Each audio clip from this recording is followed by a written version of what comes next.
ఒంటరిగా కూర్చొని ఏడ్చిన రోజులున్నాయా? కర్మకాండలు చేసే రోజులు. నాన్నైనా, అన్నయ్య అయినా బయట నుంచి వస్తే వాళ్ళు మంచి మంచి ఫుడ్ తీసుకొచ్చి అంటే చిన్నోడిని అదే. చాలా ప్రేమగా ఇచ్చేవాళ్ళు కదా. అలాంటి వాళ్ళకి పిండాలు పెట్టాలంటే కలిపి ముద్ద చేయాలి. అయ్యో నాకు వాళ్ళు అలా పెడితే నేను వీళ్ళకి ఇలా పెడుతున్నాను అన్న. కాదు అంటే అన్న గురించి అట్లా మాట్లాడే వరకు మీకు ఆవేశం వచ్చింది. వస్తుందండి. బాధ. ఎందుకంటే ఆయన ప్రతి కష్టం నేను చూశాను. పరిగెత్తుకుంటూ బస్సులు పట్టుకొని వేలాడుతూ వెళ్ళి వర్క్ చేసిన మీకు పేరు నేను అందరి ముందు చెప్పకుండా మీకు తెలుసు నేను ఎవరి గురించి మాట్లాడుతున్నాను. అలా మాట్లాడితే అందరూ ఊరుకుంటారేమో కానీ నేను ఊరుకోవడానికి రెడీగా లేను. సో అంటే అన్న అంటే చనిపోయిన తర్వాత మీరు బయటికి రావడం జరిగింది. సో మీరు కొన్ని ఎలిగేషన్లు, మీ పైన కేసులు ఇవన్నీ చాలా వచ్చినాయి. సో ఇప్పటికీ కేసు నడుస్తుందా? మీ పైన ఎన్ని కేసులు ఉన్నాయి, ఏమున్నాయి? శత్రువులు కూడా ఉన్నారు. ఓకే. కొంచెం మంచి ప్రాజెక్ట్ వస్తుంది అని ఎవరికన్నా 10 మందికి చెప్పుకున్నా కూడా ఇమ్మీడియట్గా దానికి అంటే నాకు తెలిసి మీరు చాలా స్ట్రగుల్స్ ఫేస్ చేస్తున్నారా అనిపిస్తుంది. ఎస్. ఖాళీ కూర్చున్నానంటే నా వ్యసనం నన్ను లేపుతుంటుంది. సో అలా వచ్చి కంపోజ్ చేసుకుంటూ ఉంటాను ట్యూన్స్. అలా ఒక 2,000-3,000 ట్యూన్స్ కంపోజ్ చేసి పెట్టుకున్నాను.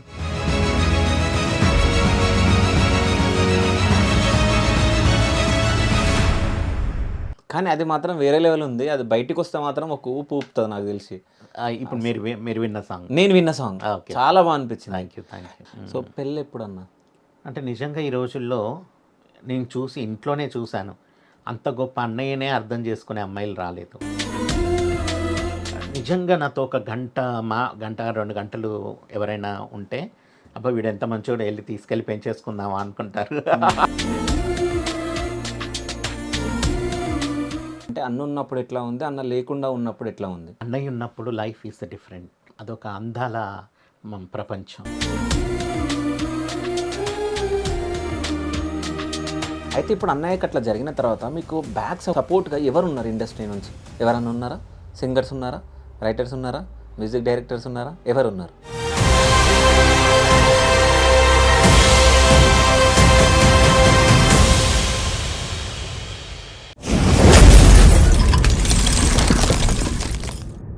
Hi, welcome to Shiva studios. నేను మీ శివ చౌదరి. సో ఈరోజు మీ ముందుకు ఒక స్పెషల్ గెస్ట్ని తీసుకొని రావడం జరిగింది. సో ఆ గెస్ట్ ఎవరో కాదు, సో చక్రి గారు, మీ అందరికీ తెలుసు. సో చక్రి గారి బ్రదర్ మహిత్ నారాయణ్ గారు మనతో పాటు ఉన్నారు. Hi bro. హలో, ఎలా ఉన్నారు? I'm good. కానీ నేను రాగానే మీరు సంథింగ్ ఏదో సాంగ్ కంపోజ్ చేస్తూ ఉన్నారు. సో ఆ సాంగ్ విన్న తర్వాత నాకు గూస్ బంప్స్ రావడం జరిగింది. ఓకే. సో ఆ సాంగ్ నేను మన వ్యూవర్స్కి వినిపించాలనుకుంటున్నాను. వినిపించచ్చు అది? లేదు, ఎందుకంటే అవి ఇంకా ఏదో ప్రాజెక్ట్ కోసం మనం చేస్తాం కదా. ఓకే. సో అప్పుడే బయటకు వస్తే బాగోదు. సో కొంచెం అది వేయకుండా మీరు షూట్ చేస్తుంటే చూశాను. అదే, బట్ అది మాత్రం రాకూడదు. ఓకే. కానీ వేరే లెవెల్ అది. అస్సలు గూస్ బంప్స్ వచ్చినాయి బ్రో, నేను నిజం చెప్తున్నా. నేను అది విన్న తర్వాత మళ్ళీ ఇంకోసారి పెట్టండి బ్రో అని చెప్పేసి మళ్ళీ అడిగి నేను పెట్టించడం జరిగింది. అంటే ఆ ప్రాజెక్ట్ ఓకే అయిన తర్వాత ఇది చేయడం జరిగిందా, లేకుండా మీరు చేసి పెట్టడం జరిగింది? అది యాక్చువల్లీ నాకు ఒక వ్యసనం. ఓకే. వ్యసనం అంటే ఏంటో తెలుసు కదా. ఒక స్మోక్ చేసేవాడికి స్మోక్ వ్యసనం, అలానే మందు కొట్టే వాళ్ళకి మందు వ్యసనం. అలా వ్యసనాలలో నాకు కంపోజింగ్ అనేది ఒక వ్యసనం. ఓకే. సో నాకు అంటే ఒక 10 నిమిషాలు 15 నిమిషాలు అలా ఖాళీ కూర్చున్నానంటే నా వ్యసనం నన్ను లేపుతుంటుంది. సో అలా వచ్చి కంపోజ్ చేసుకుంటూ ఉంటాను ట్యూన్స్. అలా ఒక 2,000-3,000 ట్యూన్స్ కంపోజ్ చేసి పెట్టుకున్నాను. సో ఎప్పుడన్నా డైరెక్టర్ వచ్చినప్పుడు వాళ్ళ సిచ్యువేషన్కి తగ్గట్టు వాళ్ళు చెప్పగానే వాళ్ళకి సాంగ్ ఉంటే వినిపించేస్తాను. ఓకే. లేకపోతే వాళ్ళు సినిమా చేసినా చేయకపోయినా ఆయన చెప్పిన సిచ్యువేషన్స్ నాకు గుర్తుంటాయి కదా, ఆ సిచ్యువేషన్స్కి మళ్ళీ సాంగ్స్ రెడీ చేస్తూ ఉంటాను. సో అంత అంటే అడిక్ట్ అయిపోయాను అనమాట నేను మ్యూజిక్కి. అంటే బేసిక్గా వేరే పని ఏం లేదు నాకు. సో వేరే పని ఏం రాదు కూడా. సో సంగీతం నా అణువణువున ఇలా నిండి ఉంటుందన్నమాట. సో దానికోసం అది మాత్రం హ్యాపీగా చేస్తూ ఉంటాను. బాధేసినా ఓ ట్యూన్ చేస్తా, ఓకే. హ్యాపీనెస్ వచ్చినా ఓ ట్యూన్ చేస్తా. ఓకే. సో అదేదో సినిమాలో ఓ హీరోయిన్ ఏమొచ్చినా వెళ్ళి పిడేలు వాయిస్తుంటుంది. అవును. సేమ్ నాది అదే. అంటే నిజంగా అంటే ఓ డైరెక్టర్ అనేవాడు ఒక అంటే ఎన్నో ఆలోచించి ఆ రియాలిటీలు అంటే నిజంగా జనాల్లో ఏముంటాయో వాటినే తీసుకొస్తారు. సో కాబట్టి వాళ్ళు డైరెక్టర్స్ అయ్యారు. కానీ అది మాత్రం వేరే లెవెల్ ఉంది. అది బయటికొస్తే మాత్రం ఒక ఊపు ఊపుతది నాకు తెలిసి. ఇప్పుడు మీరు విన్న సాంగ్. నేను విన్న సాంగ్ ఓకే. చాలా బా అనిపించింది. Thank you. సో, చక్రి అన్న గురించి మనం మాట్లాడుకుంటే ఇప్పుడు అన్న అంటే 10 సంవత్సరాలు అయితుంది మన మన మనతో పాటు లేకుండా. సో, ఎట్లా అనిపిస్తుంది మీకు అన్న లేడు? సో, అంటే నేను రాంగానే మిమ్మల్ని చూడంగానే నాకు చక్రి అన్ననే గుర్తుకొచ్చిండు. అంటే మిమ్మల్ని చూడంగానే అన్ననే గుర్తుకొస్తారు కాబట్టి. సో, గుర్తు రావడం జరిగింది. ఈ కంపోజ్ విన్న తర్వాత నాకు అన్న పాటలు గుర్తుకొచ్చినాయి అన్నీ. అసలు అంటే ఎట్లా ఉంది ఇప్పుడు అన్న లేని సిచ్యువేషన్? అంటే అన్న ఉన్నప్పుడు ఎట్లా ఉంది? అన్న లేకుండా ఉన్నప్పుడు ఎట్లా ఉంది? ఓకే. అన్నయ్య అనేది పాట రూపేణా ఎప్పుడు నా గుండెల్లో ఉంటారు. నా కంపోజింగ్ రూపంలో నాలో ఉంటారు. ఈవెన్ ఒక అర్ధరాత్రి నాకు ఒక కల వస్తే ఆ కలలో అన్నయ్య కంపోజ్ చేస్తుంటారు ఒక ట్యూన్. ఓకే. అదంతా నేను అది కొత్త ట్యూన్, మళ్ళీ పాత ట్యూన్ అసలు రాదు. ఓకే. సో అంత అంటే ఆయన అంతగా నాతో ఉన్నాడు అన్న నమ్మకం నాది. ఎప్పుడన్నా కొంచెం ఇలా డల్గా ఉన్నప్పుడు బ్యాక్ నుంచి ఏదో ఒక చెయ్యి అలా వచ్చి నేనున్నానులే బాధపడకు అన్న భరోసా కూడా అనిపిస్తూ ఉంటుంది. సో నేను ఆయన లేడు అన్న ఫీల్ ఆ విషయంలో లేను తప్ప యాజ్ ఏ బ్రదర్గా ఒక ఇంట్లో ఒక వ్యక్తిని లేకపోవడం అతిగా ప్రేమించే అంటే ఆయన ప్రేమను ఎవ్వరూ చెప్పలేరండి. అంటే కొలమానాలు లేని ప్రేమ ఆయన ప్రేమ. సో అలాంటి ప్రేమ గల వ్యక్తి లేడు అనేది ఇప్పటికీ నాకు డైజెస్ట్ అవ్వదు. ఆ విషయంలో అంటే బయట జనాలకు ఎలా బాధపడుతుంటారో అంతకు మించిన బాధ మాలో ఉంటుంది. డెఫినెట్గా ఆయన లేడని. ఎందుకంటే ఎంతో భవిష్యత్తు ఉన్న వ్యక్తి, ఎంతోమందికి ఆదర్శమైన వ్యక్తి, ఎన్నో మంచి సినిమాలు, మంచి వాయిస్, అసలు ఎన్నో రకాలుగా ఉన్న వ్యక్తి లేకపోవడం అనేది చాలా దురదృష్టకరం. మా ఫ్యామిలీకి అయితే అది తీరని లోటు ఎప్పటికీ నేను ఉన్నంత కాలం.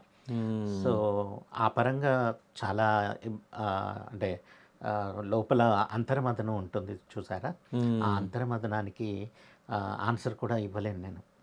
సో అది అన్నయ్య లేని ఉన్నప్పటికీ లేనప్పటికీ ఉన్న తేడా అన్నారు కదా, ఆ అంతర్వేదన ఎవరికైనా చెప్పినా కూడా అర్థం కాదు. ఎక్కడన్నా నేను ఎమోషనల్గా ఫీల్ అయితే ఇంకా ఏడుస్తున్నాడు ఏంటి, ఇంకెన్ని రోజులు ఏడుస్తాడు, ఇంత వీకా అని ఎదుటి వాళ్ళకి అర్థమవుద్ది. కానీ ఆయన బంధం ఏంటో అది ఇక్కడున్న స్థానానికే తెలుస్తుంది. అది మాత్రం 100%. కానీ ఇప్పుడు అన్న లేకుండా ఒక 10 సంవత్సరాలు అవుతుంది. కానీ ఇంకా అసలు అన్న ఎట్లా చనిపోయాడో అనేది మిస్టరీగానే ఉంది. ఓకే. అసలు ఏం జరిగింది ఆ రోజు రాత్రి అంటే మీరు ఏమని చెప్తారు? మిస్టరీ అని మీరే చెప్పారు కదా, అదే మిస్టరీ. అది ఎప్పటికీ ఉంది, ఇప్పుడు కాదు ఎప్పుడు కూడా. కాకపోతే ఇలాంటి విషయాల గురించి ఇంకా రోజు ఎప్పుడు నన్ను ఇంటర్వ్యూ అనగానే ఫస్ట్ ఇవే అడుగుతూ ఉంటారు కదా, అది మాత్రం నాకు బాధిస్తూనే ఉంది. ఎందుకంటే అది నేను ప్రూవ్ చేయలేకపోయాను. ప్రూవ్ చేయనప్పుడు అది మిస్టరీనే. ఆ మిస్టరీ ఇప్పుడు కాదు, ఇంకో 100 సంవత్సరాలు పోయినా కూడా అది మిస్టరీనే.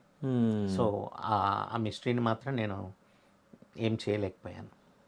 సో అంటే అన్న అంటే చనిపోయిన తర్వాత మీరు బయటికి రావడం జరిగింది. సో మీరు కొన్ని ఎలిగేషన్లు, మీ పైన కేసులు ఇవన్నీ చాలా వచ్చినాయి. సో ఇప్పటికీ కేసు నడుస్తుందా? మీ పైన ఎన్ని కేసులు ఉన్నాయి, ఏమున్నాయి? అదే అంటే కేసులు అంటే it's not a police case, కోర్టులో నడుస్తున్నాయి. ఓకే. చాలా కేసులు అంటే వచ్చాయి. ఈవెన్ స్టూడియో కూడా నేనే తగలబెట్టానని చాలా ఫేస్ చేశాను. ఎందుకంటే వీటన్నిటి వల్ల నేను బ్లేమ్ అవ్వాలి. సో ఇండస్ట్రీలో నాకంటూ ఎవరు నన్ను దగ్గర తీయద్దు అన్న ఉద్దేశపూర్వకంగా చేసిన వాటికి నేను చాలా సంవత్సరాలు బలయ్యాను. బట్ ఇప్పుడు ఇంకా వద్దు, వాటి గురించి అసలు మాట్లాడడం కూడా నాకు ఇష్టం లేదు. మీరు కూడా దయచేసి ఈ ఇంటర్వ్యూ కాదు, ఏ ఇంటర్వ్యూ చేసినా ఇంక మీద మాట్లాడొద్దని కోరుకుంటున్నాను. డన్. ఓకే. సో అంటే నేను క్వశ్చన్ అడిగి నేను మిమ్మల్ని ఇబ్బంది పెట్టాలనుకోవట్లేదు. సో ఇక్కడికి లాస్ట్. మళ్ళీ నేను అంటే ఆ టాపిక్ గురించి నేను మాట్లాడాను. సో అంటే మీరు ఇప్పుడు ఒక మాట అనడం జరిగింది, అంటే స్టూడియో కూడా తగలబెట్టడం జరిగింది. అంటే ఇండస్ట్రీలో మిమ్మల్ని ఎవరు పట్టించుకోకుండా అంటే తొక్కేయాలని చెప్పేసి అనుకోవాలని చెప్పేసి వేరే వాళ్ళు అనుకున్నారని చెప్పేసి చెప్పడం జరిగింది. సో ఇండస్ట్రీలో మీకు సపోర్ట్ ఉందా? అంటే చక్రి వాళ్ళ బ్రదర్ లేకుంటే మహిత్ నారాయణ దగ్గర టాలెంట్ ఉందని చెప్పేసి సపోర్ట్ చేసే వాళ్ళు ఎంతమంది ఉన్నారు? జనరల్లీ ఒకటండి, Hmm. ఒక రాయి ఉన్నది. Hmm. ఆ రాయి ఫస్ట్ దెబ్బ కొడతాం, Hmm. రెండో దెబ్బ కొడతాం, మూడో దెబ్బ కొడతాం, పగలదు. 100 దెబ్బల తర్వాత పగులుతుంది ఆ రాయి. Hmm. అంటే ఆ 100ో దెబ్బ ఒక్కటి మాత్రమే ఆ రాయికి సపోర్ట్ కాదు. Hmm. అంటే ఆ 100ో దెబ్బకు మాత్రమే విలువ లేదు. Hmm. సో ఈ 99 దెబ్బలు తింటేనే, అది భరిస్తేనే 100ో దెబ్బకి అది ముక్కలైంది. అవును. సో అంటే ప్రతి ఒక్క ఇది మన మీద ఒకరోజు సక్సెస్ అవుతాను చూడండి. Hmm. ఆ సక్సెస్ అయినప్పుడు మీరు అన్నట్టు ప్రతి ఒక్కరు నన్ను చూడడానికి ఇష్టపడతారు, నాతో వర్క్ చేయడానికి ఇష్టపడతారు. సో ప్రస్తుతానికి నేను ఈ దెబ్బల ఆ, తినే దీంట్లోనే ఉన్నాను. So okay. డెఫినెట్గా వన్ ఫైన్ డే ఆ దెబ్బలతో నేను కూడా ఇదవుతుంది చూడండి, ఆ రోజు వస్తుంది. ఆ రోజు డెఫినెట్గా ప్రతి ఒక్కరు అంటే అరే మహిత్ ఇలాంటి మ్యూజిక్ ఇస్తాడా అనేది నేను చేసి పెట్టుకుంటున్నాను, నా దగ్గర ఉన్నాయి. ఆ నమ్మకం నాకు మాత్రమే ఉంది. ఓకే. సో మీరు వచ్చి విన్నారు, ఇప్పుడు మీరు అవును. నేను కంపోజ్ చేస్తున్నాను, మీరు వచ్చి విన్నారు కాబట్టి మీకు తెలిసింది. అవును. అలా వింటే నా దగ్గర ఏముంది అనేది అర్థమవుతుందండి. Hmm. అంటే చేసిన సినిమాలలో ప్రూవ్ చేసుకోలేదు కదా అంటే అది డిపెండ్స్ ఆన్ ఆ సినిమాకి కావాల్సిందే ఇవ్వాలి నేను. Hmm. అంతకు మించి ఇచ్చినా నేను అది వేస్ట్ అయిపోతుంది. సో లేని చోట మనం ఏమీ వర్క్ చేయలేం. Hmm. సో అలా కాకుండా నా ఓన్ నా కంపోజిషన్స్ టాలెంట్ చూడాలంటే మాత్రం డెఫినెట్గా దట్టు ఈ 2 ఇయర్స్లో నేను చాలా ట్రెమెండస్ చేంజెస్ నాలో నాకే కనిపిస్తుంటాయి. ఓకే. సో చాలా బాగా కంపోజింగ్లో కానివ్వండి, ఆ ట్యూన్ వచ్చే వేరియేషన్ కానివ్వండి, చాలా డిఫరెన్స్ కనిపిస్తుంది నాకు. ఓకే. సో డెఫినెట్గా ఒక డైరెక్టర్కి రీచ్ అయ్యే ఛాన్స్ వచ్చి డైరెక్ట్గా వెళ్ళి ఆ సాంగ్ వినిపించడం కానీ, లేదంటే ఒక మంచి ప్రాజెక్ట్ వచ్చి ఆ ప్రాజెక్ట్ ద్వారా నేను బయటకు రావడం కానీ జరిగితే డెఫినెట్గా మంచి ఫ్యూచర్ ఉంటుందని అందరు నన్ను ఎంకరేజ్ చేస్తారు, గ్యారంటీ. ఎందుకంటే ఇప్పటి వరకు ఒక చరిత్రలో ఒక ఫిజికల్లీ ఛాలెంజ్డ్ పర్సన్ ఓ మ్యూజిక్ డైరెక్టర్ అనేది లేదు. లేదు. సో బట్ కాబట్టి అందరూ నన్ను డెఫినెట్గా ఎంకరేజ్ చేస్తారు. బట్ నేను ప్రూవ్ చేసుకునే టైం డెఫినెట్గా వస్తుంది. ఆ టైం కోసం ఐఎమ్ వెయిటింగ్. అయితే మీరు ఇంతగానో మాట్లాడారు కాబట్టి నేను ఒకటి అనాలనుకుంటున్నా, ఒకటి చెప్పాలనుకుంటున్నా. సో అంటే చాలామంది కట్అవుట్ చూసి ఏదో అనుకుంటారు, కానీ వాళ్ళ దగ్గర ఏం టాలెంట్ ఉందో చూస్తేనే తెలుస్తుంది. ఎస్. సో ఇప్పుడు ఇప్పుడు ఎవరమైనా మనం అనుకున్నప్పుడు ఆహా అన్న ఇట్లా ఉన్నాడా అని చెప్పేసి అనుకుంటాం. డెఫినెట్. బట్ వచ్చి నేను విన్న తర్వాత అరే ఏముంది అన్నట్టు అనిపించింది అది. ఎస్. సో ఎప్పుడన్నా మిమ్మల్ని అంటే కించపరిచి చూడడం కానీ, సో అసలు అన్నున్నోళ్ళు ఏం చేయలేకపోతారు, ఏం లేనైనా ఏం చేయగలడు అని అన్న వాళ్ళు ఎవరన్నా ఉన్నారా? చాలామంది ఉన్నారండి. ఓకే. నాతో డైరెక్ట్ అనకున్నా Hmm. వాళ్ళలో భావన ఉన్న వాళ్ళు చాలామంది ఉన్నారు. ఆ పరంగా కూడా నన్ను అంటే ఆ అవహేళన చేసిన వాళ్ళు కూడా ఉన్నారు. ఓకే. సో వాటన్నిటిని నేను అస్సలు కేర్ చేయను. Hmm. నేనేంటో నాకు తెలుసు. అంటే చిన్నప్పటి నుంచి నాలో ఒక పట్టుదల అండి, Hmm. ఏదైనా చేయాలనుకుంటే నేను చేయాలి. Hmm. సో అది రిజల్ట్ ఇది వస్తుందా రాదా అనేది సెకండరీ. నేను సక్సెసా, నేను మార్కెట్లో ఉన్నానా అంటే అది కాదు నాకు కావాల్సింది. Hmm. నన్ను నమ్మి వచ్చి ఒక డైరెక్టర్ అరే మహిత్ బాగానే చేస్తాడు, మైతో చేయించుకుందామని వచ్చిన డైరెక్టర్కి ఆ సినిమా పరంగా నేను ఎంతవరకు మ్యూజిక్ ఇచ్చాను అంటే క్రిటిక్స్ రాస్తారు కదా. అవును. ఇప్పటి వరకు నా 8 సినిమాలు రిలీజ్ అయ్యాయండి. Hmm. ఆ 8 సినిమాలలో చూస్తే కనుక ఆ రివ్యూలో ఫస్ట్ కేటగిరీ ఆఫ్ సినిమాకి హైలైట్ మ్యూజిక్ అండ్ రికార్డింగ్ అంటే బ్యాక్గ్రౌండ్ స్కోర్. ఓకే. సో అక్కడి వరకు నేను సక్సెస్. Hmm. ఆ సినిమా యొక్క పరిధి ఫర్ ఎగ్జాంపుల్ ఒక హై లెవెల్లో ఉందనుకోండి, Hmm. నేను ఇంకా హై లెవెల్ ఆఫ్ మ్యూజిక్ ఇవ్వచ్చు. Hmm. Not only level of story, that to depends on budgets కూడా. Hmm. ఒక మంచి బడ్జెట్ వస్తే ఇంకా దానికి కావాల్సిన యాడాన్స్, దానికి కావాల్సిన ఎక్విప్మెంట్స్, దానికి కావాల్సిన మిక్సింగ్ అండ్ మాస్టరింగ్ అవన్నీ జరిపితే ఇంకా క్వాలిటీ ఆఫ్ మ్యూజిక్ డెఫినెట్గా వస్తుంది. కానీ ఏది ఇవన్నీ ఉన్నా కూడా బేసిక్ ట్యూన్ అనేది ఇంపార్టెంట్. ఈరోజు మీరు వచ్చి రాగానే బేసిక్ ట్యూన్ వినగానే బాగుందన్నారు కదా.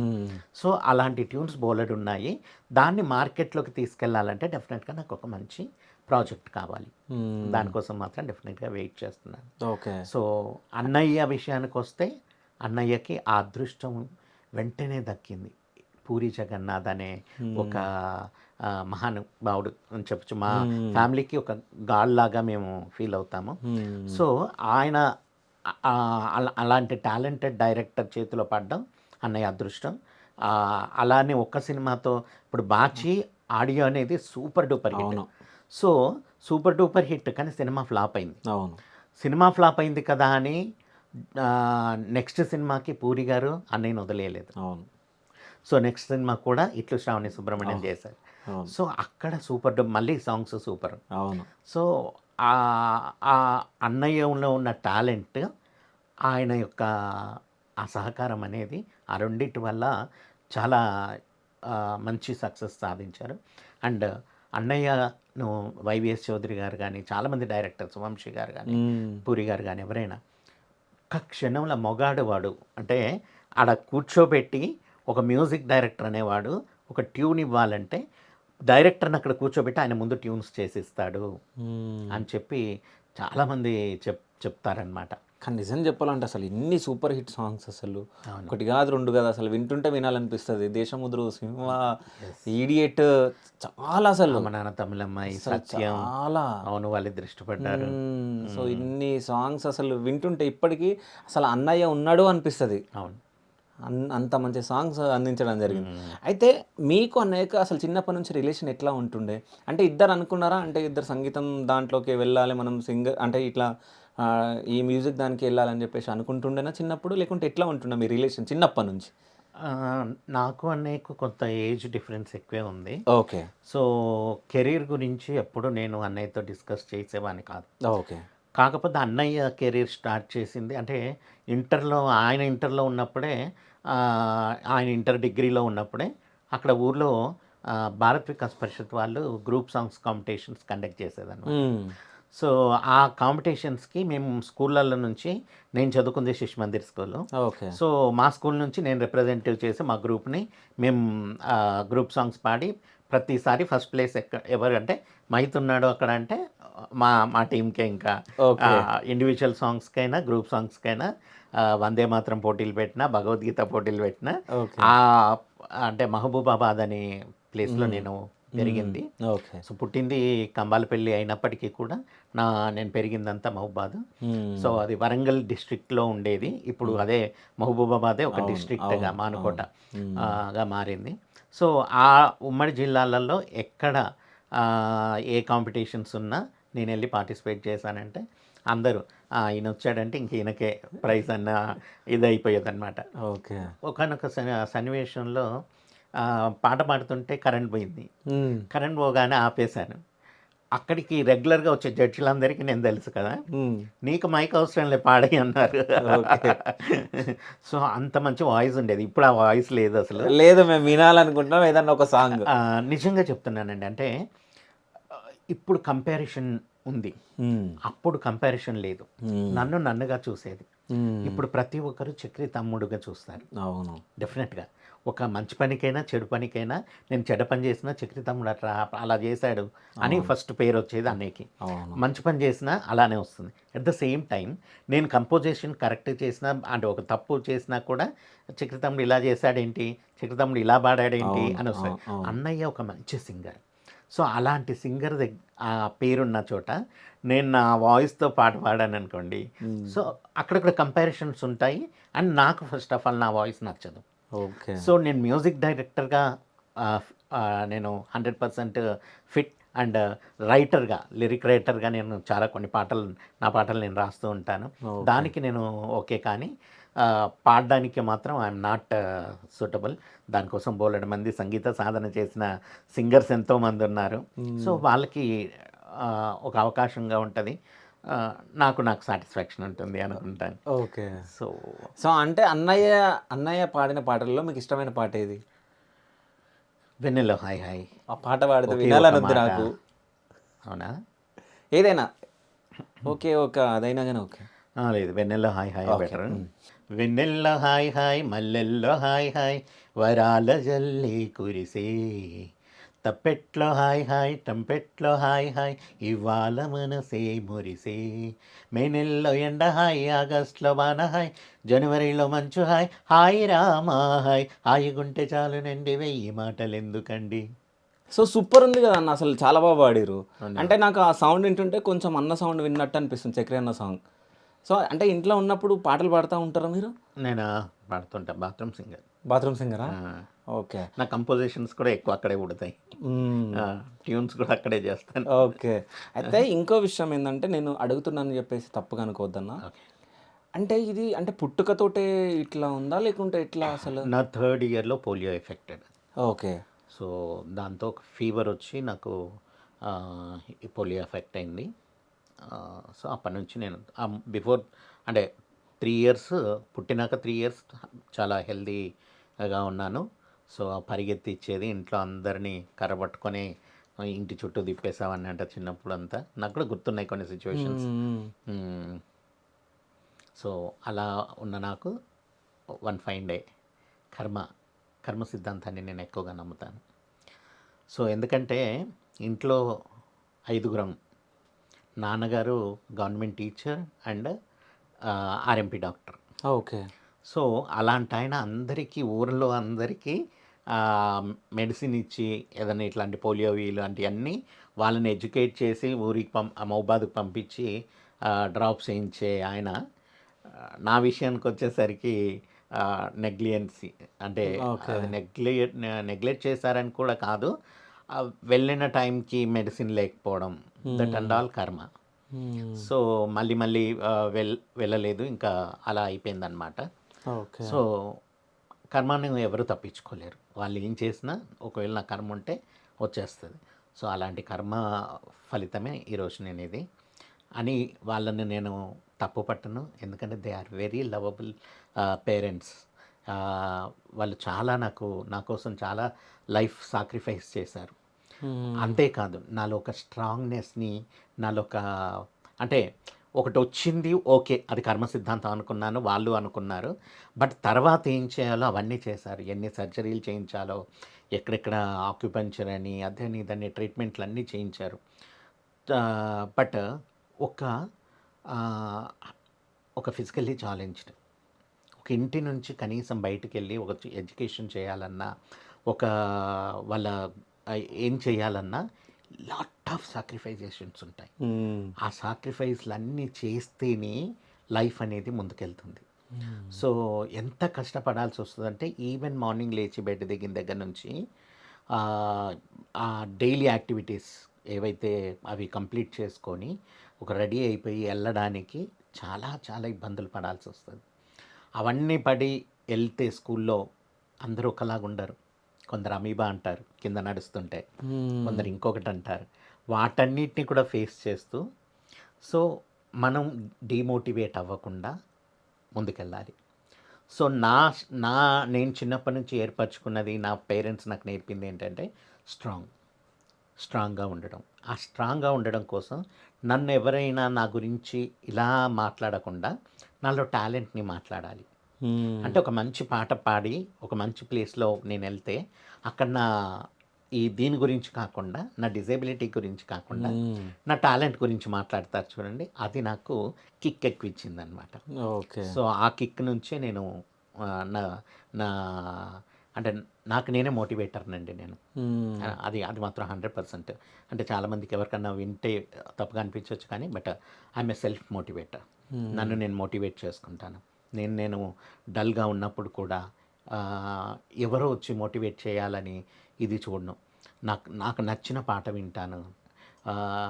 సినిమా పరంగా అయితే కృష్ణానగరే పాట మా సాంగ్ ఎన్నిసార్లు అంటే, కొంచెం డల్ అనిపించిన, ఎందుకు నాకు సినిమాలు రావట్లేవు, ఎందుకు నేను చేసిన సినిమా రిలీజ్ అవ్వట్లేదు అనగానే ఆ పాట పెట్టుకుంటాను. ఆ ఎండ్ ఆఫ్ ది సాంగ్కి నేను మళ్ళీ యాక్టివేట్ అయిపోతాను. ఓకే. సో అలా లైఫ్ని నాకు నేను ఎలా ఉండాలి అనేది ఒకటి నేను అలవాటు చేసుకుంటున్నాను. ఓకే. సో అండ్ అన్నయ్య ఉన్నప్పుడు లైఫ్ ఈజ్ డిఫరెంట్. అదొక అదొక అందాల ప్రపంచం, అదొక అద్భుతమైన ఇది. ఆయన ప్రేమతో పాటు అన్ని ఫెసిలిటీస్, ఈచ్ అండ్ ఎవ్రీథింగ్. నేను గవర్నమెంట్ జాబ్ చెయ్యొద్దు నువ్వు అని చెప్పి నన్ను ఆపి, నా అంటే అక్కర్లేదు నువ్వు ఎగ్జామ్కు రాయొద్దని చెప్పి నన్ను రాయనివ్వాల. ఎందుకు అని అంటే, నా తమ్ముడు ఎక్కడికో వెళ్ళి, ఒకవేళ గవర్నమెంట్ ఆఫీసులు అంటే మెట్లుండి పైన ఉంటుంది, సో అవన్నీ కూర్చొని ఎక్కి ఎలా వెళ్ళి చేస్తాడు, ఇవన్నీ ఆయన ఆలోచించి కొన్ని విషయాల్లో అంటే అతి ప్రేమ, అతి జాగ్రత్త ఉంటుంది చూడండి, దానివల్ల కొన్ని అటువైపు వెళ్ళనీయకుండా నా సంగీత వారసునిగా నువ్వు ఉండాలి అన్నారు. సో దానికి నేను కట్టుబడ్డాను. అంటే అప్పుడు అనిపించలే, అంటే సంగీత వారసుడు అంటే ఆయన లేకుంటే నేను ఉంటాను అని, ఆయనతో పాటు నేను వర్క్ చేస్తాను కదా అన్న దాంట్లో నేను హ్యాపీగా యాక్సెప్ట్ చేశాను. అయితే ఇప్పుడు ఇండస్ట్రీలో ఎట్లా ఉంటుందంటే, అన్నీ ఉన్నా అంటే తొక్కేద్దామనే సిచ్యువేషన్స్ ఉంటాయి. అవన్నీ తట్టుకొని ఉండగలిగే మనుషులు ఉన్నారు, తట్టుకోకుండా మధ్యలోనే ఎగిరిపోయిన మనుషులు ఉన్నారు.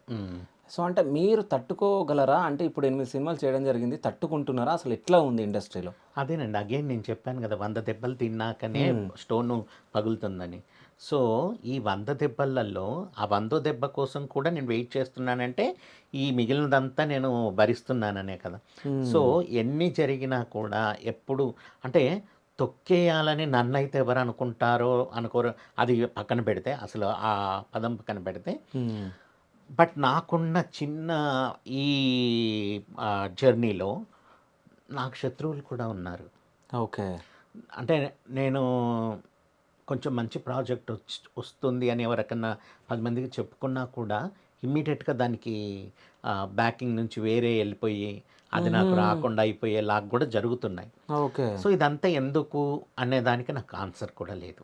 ఓకే. సో నేను అగైన్ మళ్ళీ కర్మ సిద్ధాంతంలే, నాకు ఇంకా టైం రాలేదు, టైం వస్తే అది ఎవరు ఆపినా ఆగదు అనుకుంటాను, నా పని నేను చేసుకుంటాను. అంటే ఇప్పుడు మీరు చెప్పడం జరిగింది, అంటే వెనక నుంచి ఇట్లా చేసేవాళ్ళు ఉన్నారని, వాళ్ళు ఎవరో మీకు తెలుస్తుందా? చాలా రోజుల తర్వాత ఆ సినిమాకి ఏదో జరిగి ఆగిపోతుంది కదా, ఆ టీంలో ఎవరో ఉండి నీ చుట్టూన్న వాళ్ళే నీ గురించి ఇలా చెప్తున్నారు, ఆయన చేయలేలే, ఆయనకి ఏమవుతుంది, ఎక్కడికంటే అక్కడికి ట్రావెల్ చేయలేడు కదా, ఎందుకు మీరు ఈ ఆప్షన్కి వెళ్ళండి అని చెప్పి, అంటే సమ్ టైమ్స్ ప్రొడ్యూసర్ మన వైపు ఉంటే డైరెక్టర్ ఆ మూవీని వేరేకి మరలించడం, లేదంటే డైరెక్టర్ మన వైపు ఉంటే ఇంకెవరో దాన్ని పక్కకు తీసుకెళ్ళడం, ఇలాంటివి కూడా జరుగుతున్నాయి. సో చిన్నతనం అనేది డెఫినెట్గా నేనెంత కాదు, నేనెంత ధైర్యంగా ఉన్నా కూడా ఒక చిన్నతనం అనేది డెఫినెట్గా ఉంటుంది. చిన్నతనంతో పాటు అదే ఇలాంటి అది కూడా ఉంది. మరి అది ఎందుకు వస్తుందో నన్ను చూస్తే అనేది నాకు అర్థం కాదు. అంటే నాకు తెలిసి మీరు చాలా స్ట్రగుల్స్ ఫేస్ చేస్తున్నారా అనిపిస్తుంది. ఎస్. సో అంటే ఏమన్నా, అంటే ఇట్లాంటివి ఏమన్నా స్ట్రగుల్స్, నా స్ట్రగుల్స్ని నేను ఇప్పుడు ఫర్ ఎగ్జాంపుల్ మీరు ఒక ప్రొడ్యూసర్ నా దగ్గరికి వచ్చారు, నా స్ట్రగుల్ అర్థమవుద్ది, బట్ నేను ఎన్నడూ సింగిల్ ఎన్పి కూడా మిమ్మల్ని ఆశించను. ఆ టైప్ ఆఫ్ మెంటాలిటీ నాది. నా చేసిన వర్క్కి మాత్రం నేను డబ్బులు అడుగుతా, అది మాత్రం కరెక్ట్గా అడుగుతాను. అంటే దాన్ని ఎలా అంటే వాళ్ళు ఏంటి ఇన్నిసార్లు అడుగుతున్నాడు అని అనుకుంటారేమో, బట్ ఎందుకంటే తప్పదు, నాకు అది వస్తేనే నేను నా డే యాక్టివిటీ నాకు అవుతుంది. ప్లస్ నేను వర్క్ చేయాలంటే నాకు ఏర్పరచుకోవాల్సినవి కొన్ని ఉంటాయి కదా, వాటన్నిటికీ నాకు డెఫినెట్గా మనీ అవసరం. వాటికి అడుగుతానే తప్ప నా పర్సనల్ నీడ్స్ కానీ నా కష్టాలకు కానీ ఏ ఒక్కనాడు ఎవరిని డబ్బులు అడగను నేను. ఓకే. సో కావాలనుకుంటే నేను నా ఫ్రెండ్స్ దగ్గర తీసుకుంటాను, నా ఫ్యామిలీ అక్కలు ఉన్నారు వాళ్ళ దగ్గర తీసుకుంటాను, మళ్ళీ రీపే చేసుకుంటాను, అంతే తప్ప నా దగ్గరకు వచ్చిన డైరెక్టర్ కానీ నా దగ్గరకు వచ్చిన ప్రొడ్యూసర్కి కానీ నా ఫినాన్షియల్ విషయాల్లో నేను ఎంట్రీ అవ్వనివ్వను. ఈవెన్ వాళ్ళు ఉంచుకోండి ఈ డబ్బులు ఉంటాయి అన్నా కూడా ఆయన ఎవ్వరు యాక్సెప్టెడ్. ఓకే. అయితే ఇంతకుముందు మీరు మాట్లాడుతూ నా సంగీత వారసుడిగా నువ్వు ఉండాలి అని చెప్పేసి అన్న చెప్పడం జరిగిందని, అసలు సంగీత వారసుడు అంటే ఏంది? యాక్చువల్లీ వారసత్వం అనేది చాలా రకాలుగా ఉందండి. ఓకే.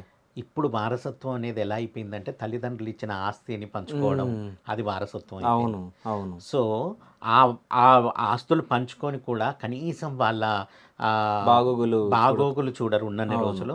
పోయినాక కనీసం వాళ్ళకి కర్మకాండలు కానీ ఎలాంటి వాటిని కూడా చేయలేని జనాలు చాలామంది ఉన్నారు. ఉన్నారు. అవును. సో సెల్ఫిష్గా తయారైన వాళ్ళు చాలామంది ఉన్నారు.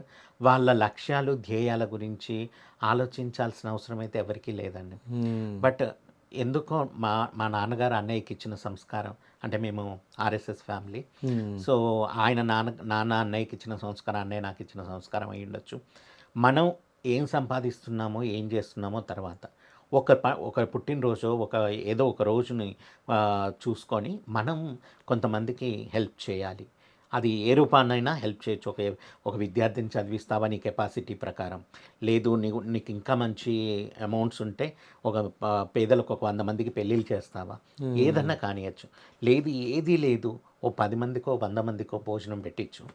సో ఇలాంటి సంస్కారంతో నేర్పారు. అన్నయ్య ఉన్నన్ని రోజులు అవి ఆయన పుట్టినరోజు, ప్రతి పుట్టినరోజుకి ఒక్కొక్క ఇయర్కి ఒక్కొక్క డిఫరెంట్ బర్త్డేలను సెలబ్రేట్ చేసుకునేవారు. ఆయన చిరుగారి బర్త్డేకి చిరుకానుక అని ఒక ఆల్బమ్ చేశారు. ఆ ఆల్బంలో కూడా ఆయన రాసిన పాట ఏంటంటే, పుట్టినరోజు నీ భార్య కోసం ఘనముగా జరిపితే అది చాలదా, నీలో నీవే సంపాదనకై అని చెప్పి, అంటే నీకు నువ్వు సంపాదించుకొని నువ్వు ఉండడం కాదు, పుట్టినరోజు అనేది నీ వాళ్ళ కోసం ఘనంగా జరుపుకోవడం కాదు, 10 మందికి సేవ చెయ్యి, అలాంటి సేవ చేసిన వాడే చిరంజీవి అని చెప్పి ఆయన ఫస్ట్ ఆల్బమ్ అన్నయ్య ఆల్బమ్ అనమాట. సో డెఫినెట్గా అన్నయ్య మాత్రం చిరుగారి నుంచి చాలా ఇన్స్పైర్ అయ్యే ఇండస్ట్రీకి వచ్చారు. సో అలా ప్రతి మాటలో చూడండి, ఎక్కడికి వెళ్ళినా అన్నయ్య అనేది ఇది. సో ఈ వారసత్వం అనేది అంటే ఒకరు ఇచ్చేది కాదండి, మనం పుచ్చుకోవాలనుకున్నాను నేను. అంటే అన్నయ్య ఆస్తులు నాకు వస్తేనో కోర్టులో జరుగుతున్నాయని చెప్పాను కదా, అవి వస్తేనో ఇది చెయ్యాలి ఇది చెయ్యొద్దు అని కాదు. నాకున్నంతలో నేను ఎవ్రీ ఇయర్ ఏదో ఒకటి చేస్తూ ఉన్నాను. రీసెంట్గా ఆయన వర్ధంతి 10th వర్ధంతి రోజు కూడా నాకు తోచిన సాయం చేశాను. అంటే కొంతమందికి నిమ్స్ హాస్పిటల్ దగ్గర ఫుడ్ డిస్ట్రిబ్యూషన్ చేయడం జరిగింది. సో ఇలా ప్రతి ఇయర్, ఈ నాట్ ఓన్లీ ఈ ఇయర్, ఆయన బర్త్ యానివర్సరీకి డెత్ యానివర్సరీకి రెండింటికి నాకు తోచినంతగా నేను ఏదో ఒకటి చేస్తూ ఉంటానన్నమాట. సో అది నేను ఆయన వారసత్వం అనుకుంటున్నాను. ఓకే. సో అన్నయ్య సంగీతంలో అనుకున్నాడు కదా, సంగీత వారసత్వానికి సంగీతం కూడా చేస్తున్నాను కదా, మ్యూజిక్ చేస్తున్నాను, మ్యూజిక్ ఆపలేదు. ఎన్ని కష్టాలు వచ్చినా ఎంత వచ్చినా కూడా ఏదొచ్చినా కూడా నేను ఈ ఫీల్డ్లోనే ఉండాలి. ఎందుకు అని అంటే, నన్ను చూసిన ప్రతిసారి నేను మ్యూజిక్లో లేనండి, మీరు వచ్చి ఇంటర్వ్యూ చేస్తారా, నా అన్నయ్య గురించి అడుగుతారా, ఇంటర్వ్యూలో అడగరుగా. నేను జస్ట్ ఏం మ్యూజిక్ ఏం చేయట్లేను, నేను ఇంట్లోనే కూర్చుంటున్నాను, ఏదో వచ్చిందో తింటున్నాను ఉంటున్నాను అనుకుందాం ఫర్ ఎగ్జాంపుల్. నన్ను మీరు పట్టించుకుంటారా? పట్టించుకుంటాం, ఎందుకు పట్టించుకోం అంటే వచ్చి ఇంటర్వ్యూ చేస్తారా? చక్రి గారి బ్రదర్గా చేస్తాం కదా. ఎన్ని రోజులు చేస్తారు? నేను ఒకటేసారి చేస్తా, ఒకసారి చేస్తాను అంతే. కానీ నేను మ్యూజిక్ చేస్తే నేను హిట్ అయిన ప్రతిసారి చేస్తారు, నా సినిమా రిలీజ్ అయిన ప్రతిసారి చేస్తారు, నన్ను చూసిన ప్రతిసారి అదే చక్రి తమ్ముడు అంటారు. అవును, మహిత్ నారాయణ అని కూడా ఎవరు అన్నారు. అవును. సో నాతో పాటు నా అన్నయ్య పేరుని ఎప్పటికీ జనాల్లో ఉంచగలుగుతున్నాను. సో అంటే అన్నయ్యకి మీకు ఉన్న బాండ్, సో ఎప్పుడైనా ఏదైనా జరిగిన సిచ్యువేషన్ గుర్తుందా? అంటే మీ బాండింగ్ ఎట్లా ఉంటుండే? అంటే ఏదన్నా మీ ఇద్దరి మధ్యలో ఏదైనా జరిగిన కన్వర్జేషన్ కానీ, ఏదన్నా చేసిన చిలిపి పని కానీ, లేకుంటే అన్నయ్య మిమ్మల్ని కొట్టడం కానీ, ఇట్లాంటివి ఏదైనా గుర్తుందా? గుర్తుండడం కాదు, అసలు అవి జరిగాయా అని అడగండి. జరిగాయా అసలు? అసలు అంటే ఆయన నన్ను కొట్టడం అనేది ఇంపాసిబుల్. చెప్తున్నాను కదా, ఆయన అసలు అందరినీ ప్రేమించే వ్యక్తి. సో ఆయన కొట్టడం అనేది ఇంపాసిబుల్. అసలు నేను కొట్టించుకునేలాగా బిహేవియర్ నాకు అసలు ఉండేది కాదు. ఓకే. ఎవరు చూసినా, అంటే అన్నయ్య ఫస్ట్ కెరీర్ స్టార్ట్ చేసినప్పుడు నేను జస్ట్ ఇంటర్లో ఉన్నానప్పుడు, ఆ టైంలో ల్యాండ్లైన్ ఉండేది ఫోన్, అప్పటికి మొబైల్స్ కూడా లేవు. సో ఆయన ఎక్కడన్నా ట్యూన్ పుడితే ట్యూన్ ఫోన్ చేసి చెప్తే నేను ఇంట్లో ఉన్న టేప్ రికార్డర్లో నేను పాడి దాన్ని రికార్డ్ చేసేదన్నమాట. ఓకే. సో అక్కడి నుంచి నాకు సంగీతం అనేది ఇలా, ట్యూన్ అనేది ఇలా కంపోజ్ చేయాలి అనేది అక్కడి నుంచి నేను నేర్చుకోవడం జరిగింది. ఓకే. సో ఆయన ఏం నేర్పించాలని కూర్చోబెట్టి నేర్పించలా. సో వింటూ నేను నేర్చుకున్నాను అనమాట. తర్వాత అక్కడ నుంచి బాండింగ్ అనేది ఎట్లా ఉన్నది అనేది చెప్తారు. సో ప్రేమగా చూడడం, అలాంటి సిచ్యువేషన్లో కూడా నన్ను ఇప్పుడే చిన్నప్పుడు, ఇంకా మరీ చిన్నప్పుడు అందరూ ఎక్కడికో వెళ్తున్నారు, ఫర్ ఎగ్జాంపుల్ ఒక పార్టీకో దేనికో, నేను వెళ్ళలేను కదా. సో తను ఇలా భుజం మీద వేసుకొని తీసుకొని వెళ్ళేవారు. అంటే ఎప్పుడన్నా సైకిల్ కానీ వెహికల్ కానీ ఏం లేకపోతే కూడా అలా కూడా తీసుకెళ్ళేవారు అనమాట. సో అంత అంత మంచి బాండింగ్ నాకు అన్నయ్యకి మాత్రమే కాదు, ముగ్గురు అక్కలు అలానే ఉండేది. మా పెద్దక్క నన్ను ఒక నెల రోజులు డైలీ అక్యుపంక్చర్ అని ఇంజెక్షన్స్ పెట్టి నాకు ట్రీట్మెంట్ ఇప్పించారనమాట. రోజు తను ఎత్తుకొని తీసుకొని మా మామయ్య వాళ్ళ ఇంట్లో ఉండేది అప్పుడు వరంగల్లో, అక్కడ నుంచి కొంత ప్లేస్ వెళ్ళాలి కదా, రోజు నన్ను ఎత్తుకొని తీసుకొని వెళ్ళి చేసేది. అలాంటి ప్రతి ఒక్కరి ఇంట్లో బాండింగ్ అలా ఉంటుందన్నమాట. అయితే ఇప్పుడు మీరున్నారన్న, ఇప్పుడు ఇట్లా ఉన్నారు కదా, ఎప్పుడైనా బాధ అనిపించిందా మీకు? అంటే నాకెందుకు దేవుడు ఇట్లా చేసిండు అని సంథింగ్ ఇట్లా? ఎందుకు, నాకేం లేదు. Okay, I'm really happy. నా మైండ్ చాలా బాగుంది. ఓకే. సో నేను ఇలా ఆలోచిస్తే అలా ట్యూన్ వస్తుంది నాకు. I'm happy. నేను దాని వరకే ఫీల్ అవుతాను. నాకంటే చాలామంది దారుణంగా ఉన్నారు. సో వాళ్ళని చూసి నేను ఇన్స్పైర్ అవుతాను. వాళ్ళకంటే నేను చాలా బెటర్గా ఉన్నాను. అంటే మినిమం నీడ్స్ లేకుండా ఒక ఊర్లో ఉన్న వ్యక్తి అనుకుందాం, నాలాగున్న వ్యక్తి, వాళ్ళు అసలు ఎంత ఇబ్బందులు ఎదుర్కోవాల్సి వస్తుంది. ఓ బాత్రూమ్కి వెళ్ళాలన్నా, ఎక్కడికి వెళ్ళాలన్నా, దాంతో కంపేర్ చేసుకుంటే నేను చాలా హ్యాపీ. కానీ నేను ఎప్పుడు ఇలా మీరు అన్నట్టు అయ్యో ఉంటే బాగుండు అనేది ఎప్పుడు ఫీల్ అవుతున్నానంటే, ఒక వ్యక్తిని మనం కలవడానికి వెళ్ళడానికి, సో ఎట్లయినా ఎంత మనం మెంటల్గా లేదు నేను స్ట్రాంగ్, నేను వెళ్ళిపోతాను అనుకున్నా కూడా అక్కడికి వెళ్ళాక స్టెప్స్ ఉంటాయి పైకి వెళ్ళడానికి. కిందుండి మనం అప్రోచ్ అయినప్పుడు ఆ వ్యక్తికి తెలుస్తుందో లేదో, ఆయన ఉన్న బిజీకి ఆయన కిందికి వచ్చి కలవాలంటే మేబీ సమ్టైమ్స్ ఎందుకులే అనిపించవచ్చు. అదే నేనే వెళ్ళగలిగాను అనుకో, డైరెక్ట్ వెళ్ళిపోతే నన్ను చూసైతే ఎవరు రిజెక్ట్ చేసే వాళ్ళైతే డెఫినెట్గా ఉండరు. సో అలాంటి చోట నేను కొంచెం ఫీల్ అవుతూ ఉంటాను, అయ్యో నాకు అది ఉంటే నేను ఇంకా ముందుకు వెళ్ళేవాడిని కదా, అలాంటిది లేదు ఏమో అనేది అనుకుంటాను. నెక్స్ట్ మూమెంట్ అదే అనుకున్న నెక్స్ట్ మూమెంటే, లేదులే నేను హిట్ కొడితే వాళ్ళు వస్తారు అని మళ్ళీ నేను సర్ది చెప్పుకుంటాను. సో అలా వెళ్తూ ఉంటుంది అనమాట. సో నిజంగా అది మాత్రం నా మైండ్లో చిన్న పార్ట్ అంతే. ఓకే. అయితే చక్రి అన్న ఉన్నప్పుడు అంటే అన్న దగ్గర పనిచేసిన వాళ్ళు ఎలా ఉన్నారు, సో అన్న చనిపోయిన తర్వాత ఇప్పుడు మీతో ఎలా ఉన్నారు అని అంటే మీరు ఏమని చెప్తారు? అన్నయ్య యాటిట్యూడ్ ఎలాంటిదంటే, ఎక్కడో కోరసులు పాడుకునే వాళ్ళని, అసలు సింగర్సే కాని వాళ్ళని, అంటే సంగీతం పైన అవగాహన ఉన్నప్పటికీ కూడా వాళ్ళు అప్పటికి మార్కెట్లో ఇంకా సింగర్స్ కాదు అనుకునే వాళ్ళను తీసుకొచ్చి వాళ్ళకి లైఫ్ ఇచ్చారు. ఓకే. లైఫ్ ఇవ్వడం అంటే అంతింత లైఫ్ కాదు. పూరి గారు చక్రి గారికి ఎట్లా లైఫ్ ఇచ్చారో, చక్రి గారు కొంతమంది సింగర్స్ని అలా లేపి నిలబెట్టారు. సో ఆ గ్రాటిట్యూడ్ అందరికీ లేకపోవచ్చు, కానీ సింహ సింగర్ ఉన్నారు కదా, అవును, అన్నయ్య తీసుకొచ్చారు. ఎంతోమంది రైటర్ని, రవి గారు, మన భాస్కర భట్ల రవి గారు, సో ఇలా చాలామంది రైటర్స్ని, చాలామంది వాళ్ళని అన్నయ్య తీసుకొచ్చారు. సో అలాంటి వాళ్ళు గ్రాటిట్యూడ్తో ఉన్న వాళ్ళు చాలామంది ఉన్నారు. అండ్ ఇంకొకటి, వాళ్ళు ఆయన గురించి చెప్తేనే గొప్ప అని నేను అనట్లేను, కాకపోతే జనాలు చూస్తుంటారు, నువ్వు మాట్లాడేది జనాలు చూస్తుంటారు. సింహ అన్న ఒక స్టేజ్ మీద చక్రి లేనిది నేను లేను, ఆయన నాకు ఇచ్చాడు అనగానే నాకు 100 మెసేజ్లు వస్తాయి. ఆ టాపిక్ని తీసి నాకు పంపిస్తూ ఉంటారు జనాలు.